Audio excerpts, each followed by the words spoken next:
कहानी की शुरुआत होती है डेनमार्क में, जब वाइकिंग्स का दौर था। पहाड़ी पर एक जाइंट अपने छोटे से बच्चे के साथ खेल रहा था। तभी सामने से वाइकिंग्स का एक लीडर अपने आदमियों के साथ वहां आया। वो लोग उस जाइंट को मारना चाहते थे। उस जाइंट ने दूर से ही वाइकिंग्स को आते हुए देख लिया और अपने बच्चे को गोद में उठाकर भागने लगा, मगर वो लोग उसके बहुत नजदीक पहुंच गए थे। इसलिए जाइंट ने अपने बच्चे को छुपा दिया और वाइकिंग्स का सामना करने लगा। लेकिन इतने सारे लोगों का सामना करना एक अकेले जाइंट के लिए मुश्किल हो गया। बागियों ने जाइंट के सीने में तीर मारे और उसके शरीर को जला दिया। जाइंट तड़पता हुआ पहाड़ी से नीचे गिर गया और उसकी जान चली गई। छोटा बच्चा छुपकर ये सब कुछ देख रहा था। तभी वाइकिंग्स के लीडर की नजर बच्चे पर पड़ी। उसने अपना मास्क उतारा और बच्चे पर तलवार से हमला करने लगा, मगर तलवार चलाते वक्त उसे बच्चे का प्यारा सा चेहरा देखकर दया आ गई और उसे वहीं छोड़कर वहां से चला गया। लेकिन उसके साथियों को लग रहा था कि मुखिया ने बच्चे को भी मार दिया है। इसके बाद वो छोटा बच्चा पहाड़ी से उतरकर अपने पिता की लाश के पास गया। वो अपने पिता के शरीर को चील कौवों से बचाना चाहता था, मगर उसके पिता की लाश इतनी बड़ी थी कि वो उसे उठा नहीं पाया। फिर बच्चे ने तलवार उठाई और अपने पिता के शरीर के कई टुकड़े कर दिए और अपने पिता के सर को हाथ में लेकर अपनी गुफा में चला गया। बहुत साल बीत गए और अब वो बच्चा बड़ा हो चुका था। वो अब काफी बड़ा और अपने पिता से भी ज्यादा ताकतवर बन गया था। लेकिन जब भी वो अपने पिता के कटे सर को देखता, उसकी यादें ताजा हो जाती और वो अपने बदले को याद करके जोर जोर से रोने लगता। दूसरी तरफ वाइकिंग्स जश्न मना रहे थे, क्योंकि अब उन्होंने अपने गांव में एक नया शराब घर बनाया था, जिसे पहली बार खोलने के लिए गांव के मुखिया को बुलाया गया। दूसरी ओर वो जाइंट भी गुफा से बाहर आ गया। वो बेसब्री से अपने पिता की मौत का बदला लेना चाहता था। उसी रात जब बहुत सारे वाइकिंग्स उस शराब घर में जश्न मना रहे थे, तभी वो जाइंट वहां पहुंच गया और उसने बाहर पहरा दे रहे सिपाही का सर कुचलकर उसे मौत के घाट उतार दिया। अब वो शराब घर में घुस गया और वहां मौजूद सारे वाइकिंग्स को मार डाला। अगली सुबह गांव का सरदार वहां पहुंचा अपने साथियों के साथ। जैसे ही वो अंदर घुसा, वहां का नजारा देखकर दंग रह गया। सभी वाइकिंग्स की लाशें वहां बुरी तरह पड़ी थी। उन सबको बेरहमी से मारा गया था। मुखिया ने अपने आदमी से पूछा कि जब ये सब कुछ हो रहा था तो तुम कहाँ थे? उसने जवाब दिया कि मैं तो गांव चला गया था। कुछ जवान लड़के यहाँ रुके थे मौज मस्ती करने के लिए। मगर ये बात बहुत हैरान कर देने वाली थी कि जो भी यहाँ था उसने पास ही में रहने वाले बच्चे या औरतों के ऊपर कोई हमला नहीं किया। ये सब देखकर मुखिया बहुत परेशान हो गया। इसके बाद हम एक दूसरे वाइकिंग लीडर लियो को देखते हैं। लियो वाइकिंग्स का ही एक बहुत जाना माना योद्धा है। वाइकिंग्स दरअसल लुटेरे थे। ये दूसरे शहरों और गांवों को लूट कर अपना गुजारा करते और ज्यादातर पानी वाली जगहों में ही रहना पसंद करते थे। वो लोग किसी दूसरे देश में लूट खसोट करने जा ही रहे थे कि तभी मौसम खराब होने लगा, जिस वजह से उन्हें डेनमार्क के पास रुकना पड़ा। उस रात वहां का मुखिया अपने कुछ सिपाहियों के साथ उस इंसान को ढूंढने निकला जो कि वाइकिंग्स को मार रहा है। मगर जैसे ही वो थोड़ा आगे बढ़े, तभी वो जाइंट एकदम से सिपाहियों के पीछे आ खड़ा हुआ और उसने एक हाथ से वार करके एक सिपाही को ढेर कर दिया। मुखिया ने ये सब कुछ देखा और अपनी तलवार लेके जाइंट के पीछे भागा, मगर वो जाइंट जल्दी से वहां से भाग खड़ा हुआ। मुखिया को कुछ भी समझ नहीं आ रहा था कि आखिर ये जाइंट चुन चुन कर लोगों को क्यों मार रहा है और वो चाहता क्या है आखिर। अगले दिन सभी गांव के लोग लाशों को देखने आए। मुखिया की पत्नी ने उसे कहा कि इस तरह तो सभी औरतें विधवा हो जाएंगी। ये चुन चुन कर सिर्फ योद्धाओं को मार रहा है। इस तरह तो हमारे गांव में सिर्फ औरतें और बच्चे रह जाएंगे। मुखिया के पास इस बात का कोई जवाब नहीं था और ना ही कोई हल, तो शर्म के मारे वो बस चुप रहा। इसके बाद मुखिया की बीवी लेना नाम की एक औरत के पास गई, जो गांव के बाहर एक पहाड़ पर अकेली रहती थी। मुखिया की बीवी ने कहा कि तुम मौत को आने से पहले देख सकती हो। लोग तो यही कहते हैं। तुम मुझे बताओ कि क्या मेरा पति भी बाकियों की तरह मारा जाएगा? लेना ने कहा कि तुम लोग सबसे नीच हो। पहले तुम्हारे योद्धाओं ने मुझे मेरे गांव से अगवा किया, फिर मेरे शरीर का इस्तेमाल किया और जब मन भर गया तो मुझे यहाँ अकेले पटक दिया, गांव से निकाल दिया मुझे। इस पर मुखिया की बीवी ने कहा कि तुम्हारे साथ जो हुआ वो गलत हुआ, लेकिन उसकी जिम्मेदार मैं तो नहीं हूँ। लेना ने कहा कि अब इस बात से कोई फर्क नहीं पड़ता और हाँ, तुम्हारा पति जाइंट के हाथों नहीं मरेगा, लेकिन तुम्हारे बाकी सभी योद्धा मारे जाएंगे। ये सुनते ही मुखिया की बीवी चुपचाप वहां से चली गई। इसी दौरान लियो अपने साथियों के साथ उनके गांव के पास ही पहुंचा। जब एक घुड़सवार सिपाही ने उन्हें देखा तो उसने चेतावनी दी कि ये जमीन भी वाइकिंग्स की ही है। अगर तुम लोग यहाँ लूट खसूट करने आए हो तो वापस चले जाओ। लियो ने अपना नाम बताया और वो सिपाही तुरंत उसे पहचान गया। लियो ने कहा कि हम सिर्फ कुछ दिन के लिए यहाँ आराम करना चाहते हैं, हमारा किसी को नुकसान पहुँचाने का कोई इरादा नहीं। ये सुनते ही सिपाही ने खुश होकर कहा कि मैंने तुम्हारे बारे में बहुत सुना है, आओ मैं तुम्हें गांव के मुखिया से मिलाता हूँ। अब लियो और उसके साथ ही मुखिया से मिले। मुखिया लियो से मिलकर बहुत खुश हुआ और कहा कि आखिरी बार जब मैंने तुम्हारे पिता से मुलाकात की थी तब तुम छोटे से बच्चे थे और अब तुम एक महान योद्धा बन गए हो। लियो ने मुस्कुराते हुए अपना सर हिलाया। उस रात मुखिया ने लियो और उसके साथियों के लिए शराब घर में दावत का इंतजाम किया। मुखिया की पत्नी ने खुद उन्हें पीने के लिए शराब परोसी। दावत के दौरान लियो ने पूछा कि यहाँ इतनी सारी विधवाएं क्यों हैं? कहाँ गए सारे वाइकिंग योद्धा यहाँ के?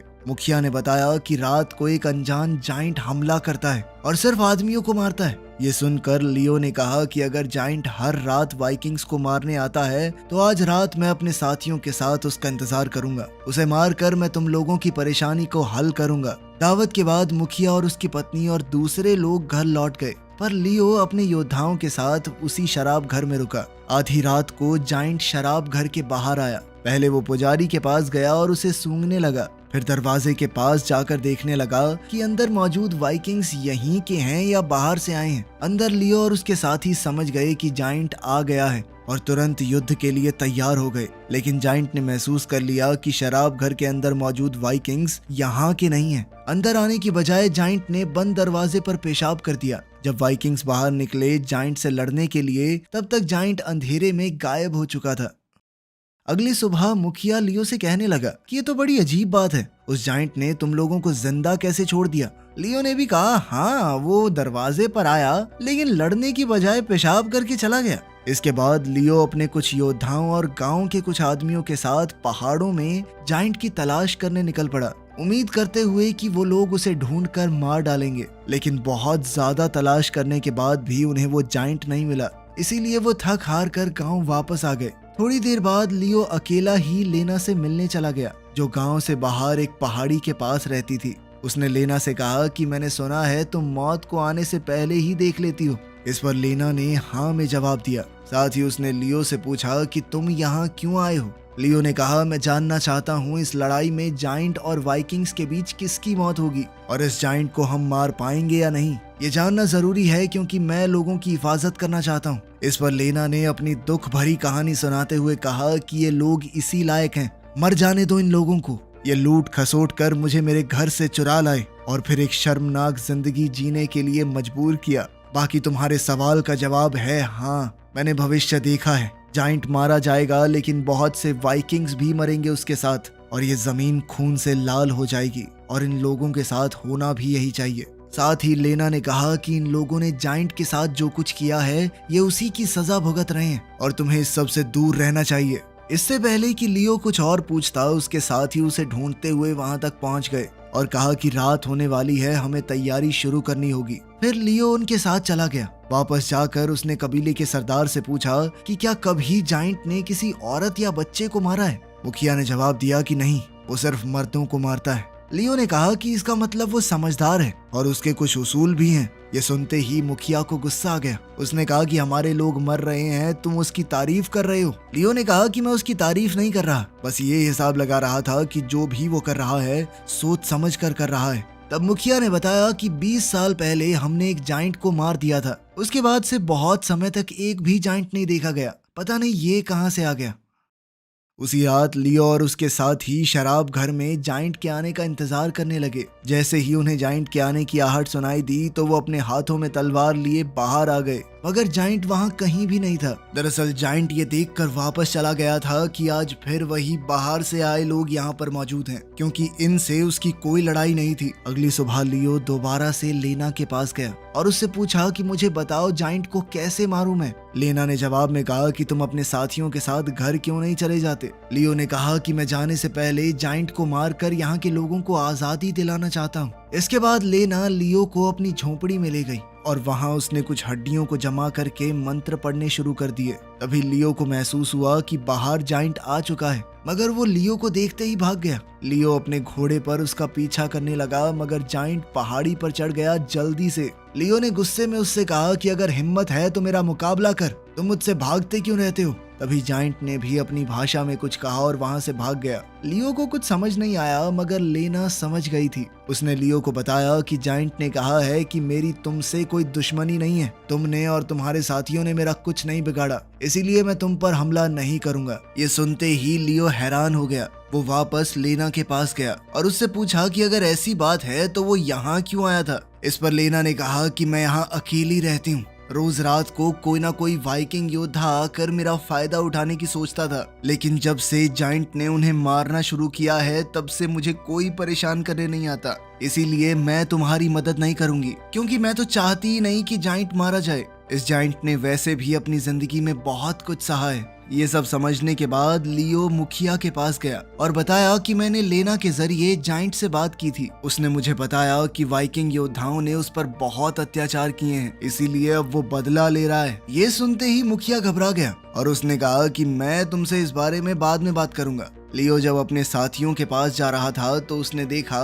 कि कुछ बच्चे एक आदमी को बुरी तरह मार रहे थे। लियो ने बच्चों को भगाया, तब उस आदमी ने लियो को बताया कि मेरे पिता ने जाइंट के पिता के खिलाफ लड़ाई लड़ी थी, इसीलिए जाइंट ने मेरे पूरे परिवार को मार दिया। मुझे पता है कि जाइंट कहाँ रहता है, तुम अपने साथियों के साथ जाकर उसे मार सकते हो। ये सुनते ही लियो और उसके साथी नाव में बैठकर उस गुफा के पास जाने को तैयार हो गए जहां वो जाइंट रहता था। वो पहाड़ी पर चढ़कर गुफा के अंदर जाने का रास्ता ढूंढने लगे। एक वाइकिंग ने वहां जाने की कोशिश की, लेकिन उसका पैर फिसल गया। खुशकिस्मती से उसके साथियों ने उसे बचा लिया। उसके बाद किसी ने नीचे उतरने की हिम्मत तक नहीं की, लेकिन कुछ सिपाहियों ने गुफा के रास्ते पर पेशाब कर दिया और वहां से वापस आ गए।